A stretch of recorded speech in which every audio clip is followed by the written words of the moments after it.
আমরা 5টা বছর আমাদের ছেলে মেয়ে জায়গায় পড়াশোনা করছে, কিন্তু আমাকে খুবই কষ্ট লাগছে। আমরা সকালে বিদায় দিতে আমাকে খুবই কষ্ট হয়েছে, কিন্তু আমরা চাই না যেন আমাকে ভাসমান স্কুল আমরা বিদায় দিই। চাই যেন আমাকে ছেলে মেয়ে এই ভাসমান স্কুলে পড়াশোনা করুক। আমাকে তো আর স্কুল নাই কোথাও, আমাকে তো ছেলে মেয়ে পড়তে যাইতে পারেন না স্যার। তো আপনারা দয়া করে আমাকে দেন, তাহলে আমাদের ছেলে মেয়ে আবার এই ভাসমান স্কুলে পড়তে পারবে। আনালে পড়ার কোনো কষ্টের কোনো দাম থাকবে না। ওরা যে কান্না করছে আজকে সকালে স্যার আপনি দেখতে পারবেন, কিন্তু ভিডিও কলে ছাড়লে আপনি সব দেখতে পাবেন। কিন্তু আমরাও বুড়ো মানুষ, আমরা যে পড়ালেখা করিনি স্যার, আমরাও খুব কষ্ট পাইছি, আমরাও কান্না করছি। কিন্তু আমাদের ছেলে মেয়ে কান্না করছে, ওকে থামাইতে খুব অনেক কষ্ট করছে আমাদের স্যার আছে।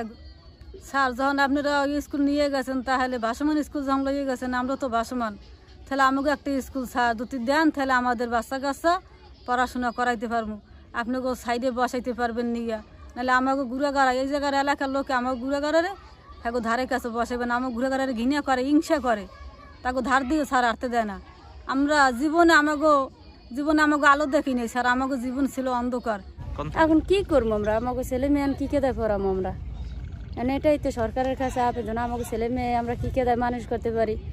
দিয়ে যখন লইয়ে যাবে তাহলে আমাকে দেশেলে কেন দেশেলে দিয়ে আমাকে ছেলে মেয়ে একটু এখন যখন মাথা উঁচু করে দাঁড়াইতে একটু পারতেছে, এখন যদি এই সময় হেরা নিয়ে যাইবে, এই সময় যখন আমাকে কাছ থেকে লইয়েই গেলে, তাহলে আমাকে ছেলে মেয়ের এই স্বপ্ন দেখাই কি লাভ হয়েছে? লাভ হয়েছে? কোনো লাভ হয়নি। এখন আমরা চাই যে না, আমাকে ছেলে মেয়ে যে স্বপ্নটা দেখছে স্বপ্নটা শুরু পূরণ হোক।